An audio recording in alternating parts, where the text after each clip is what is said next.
This is Debt Free in 30 Technical Tidbits Edition, where we answer short questions from our listeners about debt, money, and personal finance. Here's your host, Doug Hoyes. If you go bankrupt, you eliminate your debts, but you also lose some of your assets.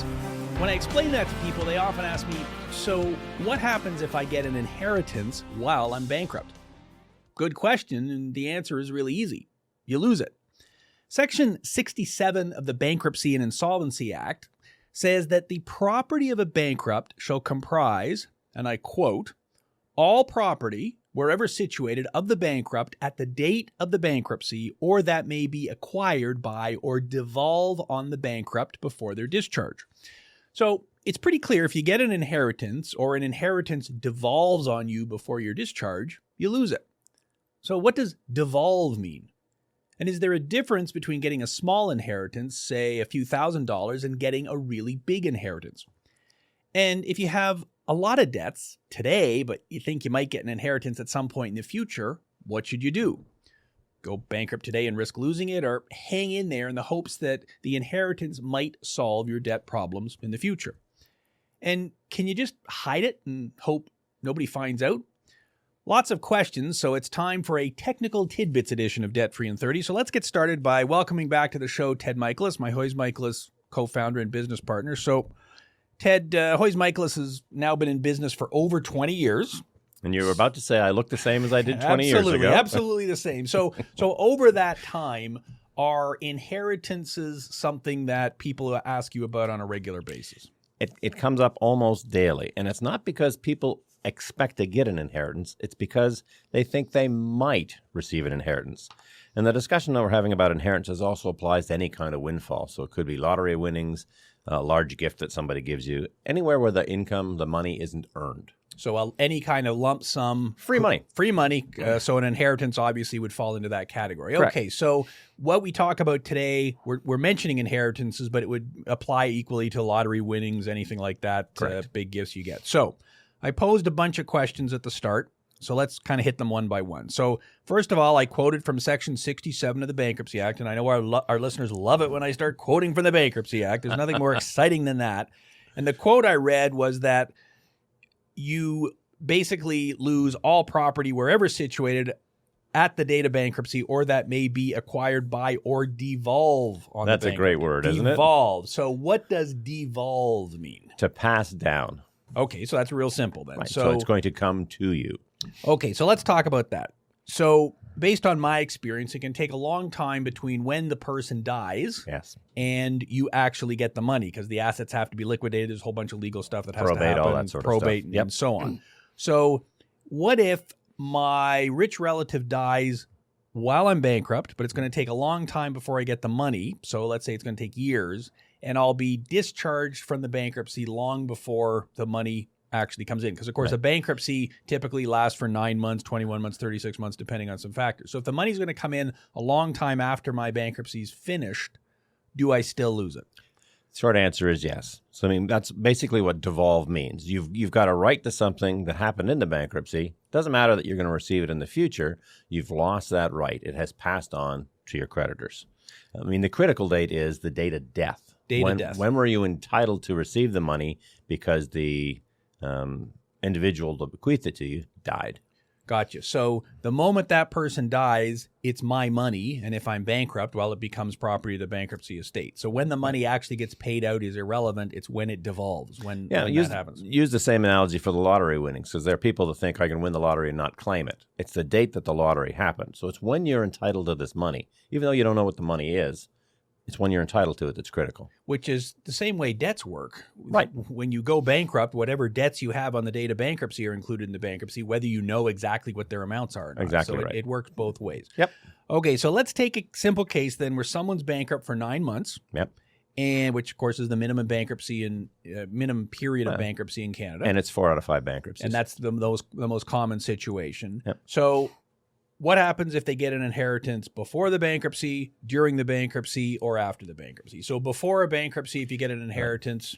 Well, and so if you receive an inheritance before the bankruptcy, we have to tell your creditors that you did. And if you've already spent the money, we have to explain to them where the money went. So if I got an inheritance 10 years ago Nobody cares. Yeah, the money's already been spent. It doesn't matter. If I got it 2 weeks ago and it's sitting in the bank, well, then that's going to be an issue. You're presumably going to lose it during the bankruptcy. Well, and so let's say Aunt Millie died 2 weeks ago, so before you filed the bankruptcy. And so you don't know that you're receiving anything yet, but you've been named in the will. We have to tell people that there's something coming, even though we don't know what it is. Gotcha. So that's before the bankruptcy starts. Right. If you get an inheritance, if the person dies during the bankruptcy, I guess we already talked about that. It's pretty simple. Devolves to the estate. Devolves. And so what if I'm discharged from bankruptcy and then 6 months later Aunt Millie dies? So if your bankruptcy has been completed, you're discharged, and the money didn't devolve on you during that time, then it's yours, free and clear. So once you're discharged, doesn't matter what happens, it's your money. Yep. And that's a really good example of why you want to make sure you get your bankruptcy done. Exactly right. And because you don't know what the future's going to hold, and there's no point keeping it open longer than it should be. If you can get out of bankruptcy in 9 months and 1 day, and again, 4 out of 5 people do, that's what you want. That's what everybody wants. The system's designed to get you a fresh start. Complete your duties, get the bankruptcy over, and that way if anything good happens in the future, it's your money. Correct. Okay, so why don't I just keep my mouth shut then? If I get an inheritance, like it's not like it's, published in the newspaper or anything, or maybe it is, but so I find out that Aunt Millie died while I'm bankrupt. Can't I just keep my mouth shut and hopefully nobody finds out and I get to keep the money? Okay, so the short answer is it's an offense under the Bankruptcy Act. So effectively what you're saying is I'll just keep my mouth shut and I'll break the law. So you are using the Bankruptcy Act to get relief from your debts. It's based on the premise that you're an honest but unfortunate debtor, and that you're trying to get a fresh start. Well, if you're starting out with your fresh start by lying or hiding the truth, you're no longer the honest but unfortunate debtor. And I got to tell you, it's a small world between the internet and family members, and quite frankly, the newspaper is a good example. We had someone in my Guelph office win a lottery a couple of years ago, and she decided not to tell us about it. But they published her name in the papers, and one of her creditors called and said, "What do you mean she got to win $75,000? And so it just made things worse. Yeah. So the bottom line is it's an offense. Right. You have to disclose your assets. It's as simple as that. And it's a small world. You're going to get caught. Yeah, someone's going to find out anyways, so you might as well just fess up. I mean, I remember a case I had a few years ago where the guy had about $50,000 in debt and he couldn't pay it. His wages were being garnished, came in, went bankrupt, and then 2 months later he won the office hockey pool. Right. So they all put in some money and he ended up winning, and I think he won something like $5,000. So he understood this whole windfall thing, and so he called me up and he said, "Well, I won the $5,000. I'll write you a check." So he wrote me a check, and I distributed it to all the creditors, and that was that. And he wasn't too fussed about it because he said, "Well, if I had won the money before I went bankrupt, I just would have used it to pay my creditors anyway, so it's no big deal." So that was not a big deal for him. Right. But what if I'm bankrupt and I get $50,000 worth of debts, and I end up inheriting $100,000, like an amount that is considerably larger than what I even owe? Then what happens? Well, the good news is that at any point in a bankruptcy, if your debts are repaid in full, and in the example you just gave, they would be, you apply to the court and have the bankruptcy annulled. So let's go through the scenario then. So I get $100,000, and I've got $50,000 in debt. So what would happen with the money? How would it work? Well, so there's a couple of different options. Option number one is the trustee would simply step into your shoes. They'd seize the money. So the $100,000 would come to your bankruptcy. We'd pay off the debts in full. And then you'd have the right to apply to the court to say, look, everybody got paid in full. Let's cancel the bankruptcy. And so what does paid in full mean? Well, so it means that whatever amount they claimed in the bankruptcy, they were paid, and then they're entitled to interest expenses from the date of bankruptcy forward if they want to claim them. In most cases, the creditors don't. So, for instance, the example you said there was $50,000 worth of debt. In most cases, the creditors would take that $50,000 and they wouldn't apply whatever interest they had been entitled to.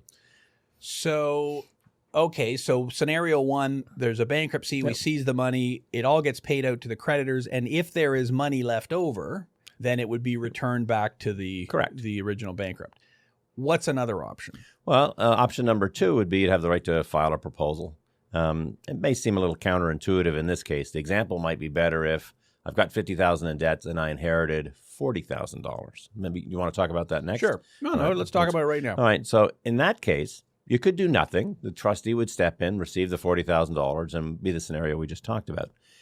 In most cases, what we do is we say, look, we've got enough money here that you weren't expecting to receive. Let's file a proposal, offer the creditors some, in fact, most of that money in settlement.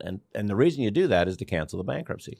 And so a proposal, explain the mechanics of that then. So at any point when a bankrupt, someone who's said, I cannot repay any portion of my debts, decides to file a proposal, which means you are trying to voluntarily repay a portion of your debts, if the creditors agree to the deal that you offer them, the bankruptcy is canceled and now you're in a proposal. So in this particular example, and quite frankly, I do this one once or twice a year, we generally offer 90% of whatever the inheritance will be up to 100% repayment of the debts. So that you get to retain something. Now, you're probably thinking the creditors get all the money in a bankruptcy, so why would they settle for less? Because this is a windfall. They know you weren't expecting the money. They weren't expecting the money. Everybody is getting some sort of benefit from this, and you're allowed to retain some sort of remembrance of the person who bequeathed it to you. I mean, it's a win for everybody. And so let's be very specific about that then. So the example you're giving is I've got $50,000 in debt, and I've got a $40,000 inheritance, let's say. So if you do nothing, then the creditors, the $40,000 will get paid into the bankruptcy estate. The creditors will get their share of the $40,000. Correct. If you do a proposal and offer $40,000, let's say, then I guess from the creditor's point of view, well, okay, it's kind of neutral. I'm getting the $40,000 either way. So why wouldn't they accept it? It kind of makes sense. And they get it faster. And they're going to get it faster. So why do they get it faster in a proposal? Well, so the proposal, the terms can be as soon as the money's received, that the trustee will distribute it to the creditors. In the bankruptcy, the trustee may very well sit on that money until the bankruptcy procedure has been completed. And that can take months, sometimes years. Yeah, if you go bankrupt at the beginning of the year, and in every bankruptcy, tax returns have to be filed. That's a great example. You go bankrupt in January of, let's say, 2019, we can't file your 2019 taxes until the spring of 2020. And they won't be assessed until the late summer of 2020. Maybe the fall. So maybe it's the fall of 2020 before the bankruptcy ends. So it could easily take 18 months for a bankruptcy to end and the money to be distributed to the creditors. And that's in the case of a first-time bankruptcy with no surplus. If there's surplus income, if it's a second-time bankruptcy, it can take a lot longer. So if the creditors are faced with, well, you can have $40,000 in a month or two, in a proposal, or $40,000 in a year or two, kind of a no-brainer. What about the case, though, where I've got $50,000 in debt and I've got a $100,000 inheritance?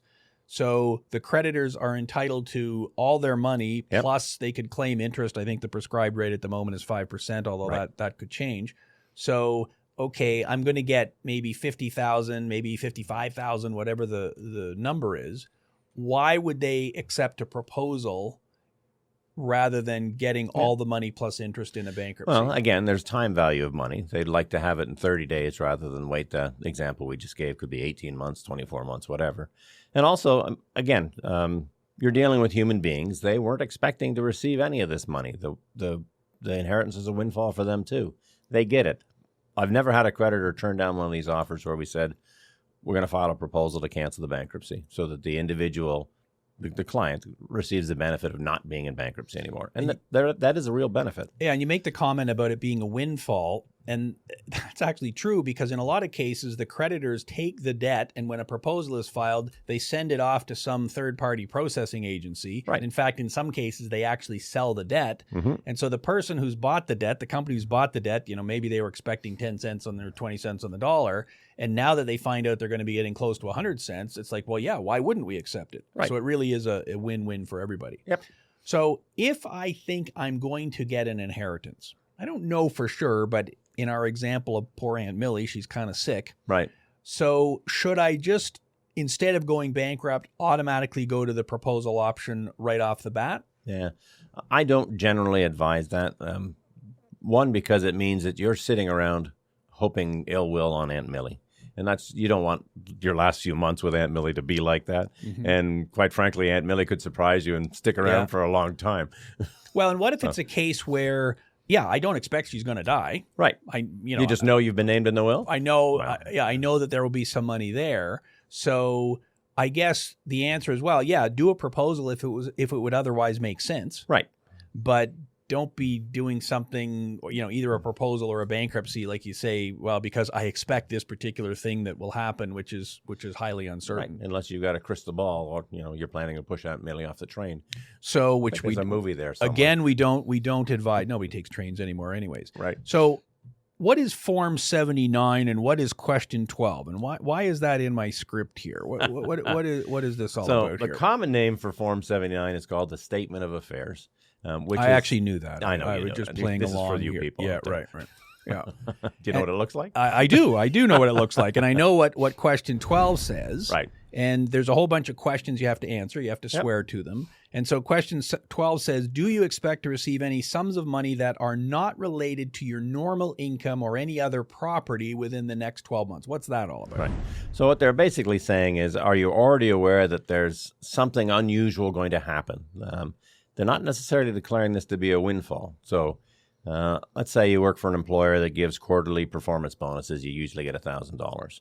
But you know that the company is merged with a different firm, and they're going to do a one-time payout in 6 months as an extraordinary event. Well, that would be something that you're aware of. There's a high degree of certainty it's going to happen. You need to disclose it. Being named in Aunt Millie's will, we keep picking on Aunt Millie. Poor Aunt Millie. Unless Aunt Millie has been diagnosed with something terminal and the prognosis is really bad, there's a high certainty you're going to receive it, we wouldn't disclose that. Yeah, and Do you get the difference? Yeah, and even if there is, well, you don't know how much you're going to get. You don't know what the costs are. I mean, Right. Until it's done, it's done. So that question relates to something that you're pretty sure is going to happen. It has to be a high degree of certainty. Okay.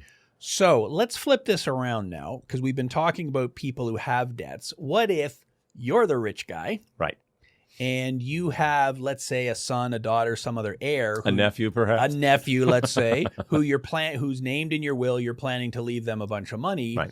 And yet you know that they're in serious financial trouble, and they've said to you, hey, Uncle Ted, I'm planning to go bankrupt. Right. So you don't want to have them in your will and die tomorrow, and then all this money just goes into the pot for their creditors, I assume. So what steps can you take as the rich guy?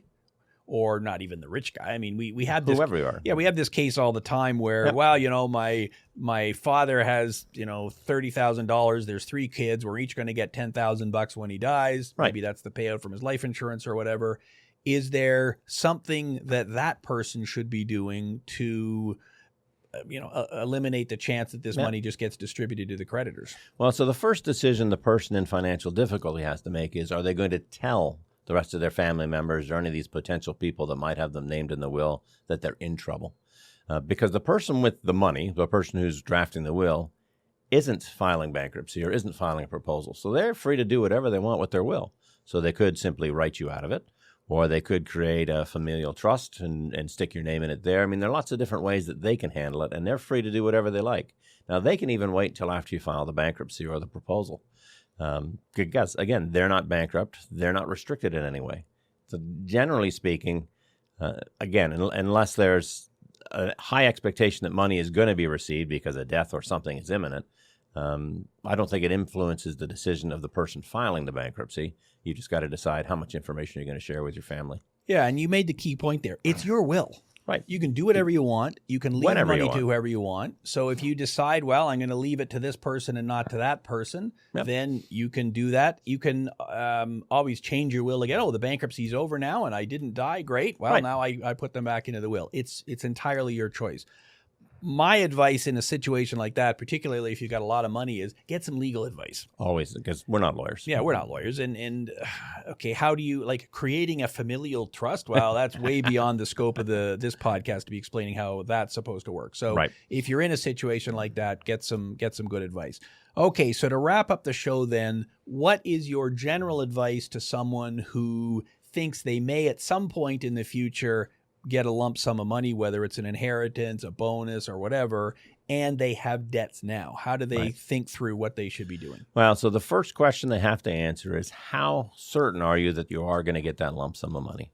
So if you're telling me that you're named in Aunt Millie's will and Aunt Millie's doing fine, but you know she's got lots and lots of money, I would say, well, that's very good for your future, but you can't count on that now. And it would be the same for a bonus that, well, the company's been doing well, and I might get a $2,000 bonus. I might get a $5,000 bonus in 6 months. I don't know. Shares in this business that somebody's talking about buying, but it's never happened. Yeah, unless you've got a really high degree of certainty, you can't count on it. It's not buying a lottery ticket is not a financial plan. Right, Let's leave it at that. I'm also not in favor of that, but it's another form of taxation. Yes, it's a different show. Yes, different show. So your general advice then is, if you've got a bunch of debts, don't be focusing too much on what may or may not happen. One of the most difficult things with dealing with debts is actually acknowledging that you have a problem. And so by thinking that, 6 months, a year, 2 years from now, Aunt Millie's going to bail me out, you're really not dealing with the problem. You have to be wide-eyed. You have to look at it clearly and say, I have an issue now that I have to deal with. And understand that if Aunt Millie's money shows up, there are options. We can change the situation that you're in. Your solution can be modified. But right now, you got to deal with it the best that you can personally. Don't put it off. And that's why a lot of people end up filing proposals because, well, okay, I can afford to make an offer to my creditors now based on what my income is now, based on what my circumstances are. And if things get better in the future, great, then I can pay the proposal off quicker. That's right. If they don't, it's still a perfectly good option. That's right. Excellent. Well, that's a great way to end it. Ted, thanks for being on the show today. That is our show for today. As always, you can find a full transcript and links to everything we talked about today in the show notes at hoyes.com. That's HOYES.com. Please subscribe wherever you get your podcasts, and be sure to check out our Debt Free in 30 channel on YouTube. Thanks for listening. With Ted Michalos, I'm Doug Hoyes. That was Debt Free in 30.